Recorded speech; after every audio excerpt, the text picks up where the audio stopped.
The moment the Wolf King lunged at the young man, both of them plummeted off the cliff together. During the fall, the Wolf King attacked again, but Jack was no ordinary teenager. He immediately fought back and bit the wolf in return. The Wolf King released its grip in pain, but Jack wasn't about to let it go. He pierced the Wolf King's head with the shovel, killing it instantly. Jack used the Wolf King's corpse as a cushion, and successfully landed safely. But the danger was far from over. A black shadow suddenly appeared on the Wolf King's corpse. Jack immediately swung his blade to attack, cutting the shadow in half, but the shadow didn't die. Instead, it seized control of Jack's hands. The shadow quickly crawled all over Jack's body, completely enveloping him. At the critical moment, the purple crystal inside Jack's body began to glow. The shadow seemed terrified of this power, frantically trying to escape from Jack's body. But ultimately, the shadow was completely absorbed by the purple crystal. Jack actually benefited from this ordeal, and successfully breaking through to Elite Level 3. However, just then, a blood-stained weapon fragment floated down the river. Jack recognized it as Mark's shield, but he was a step too late. Mark was already dead. Looking at Mark's corpse, Jack remembered what Mark had said to him a few days ago.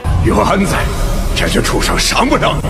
A few days earlier, William had recalled the 3 members of the Thunder Squad: Henny, who had reached Elite Level 4 Mastery, Ava at Elite Level 3, and Mark, who possessed natural strength at Elite Level 3. The leader of the scavenger camp had issued a new mission. The squad that collected the most 7-leaf grass would receive 3 morning pills with effects far superior to white pills. But what William didn't know was that the Lord had already discovered they had hidden a herb field in the Forbidden Zone, so he deliberately raised the purchase price for 7-leaf grass, and arranged for the Blood Shadow Squad to prepare a trap to catch them all. On the way to the harvesting site, William taught Jack many survival rules of the Forbidden Zone, especially emphasizing that in the Forbidden Zone, the most dangerous things weren't just monsters and beasts. Sometimes human nature was far more terrifying than either of those. No sooner had William finished speaking, then Mark, who was harvesting 7-leaf grass, noticed something wrong. After William's inspection, he discovered that someone had scattered powder here that could attract wild beasts. Large packs of black-scaled wolves were quickly drawn by the powder. Everyone immediately drew their weapons and fought these black-scaled wolves. Jack's performance earned recognition from the other members,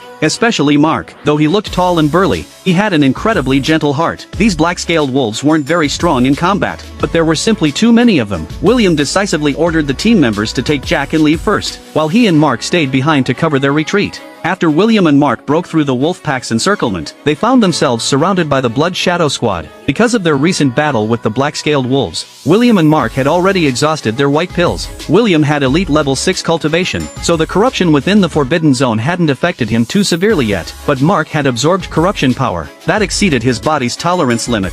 别来无恙了，累赘。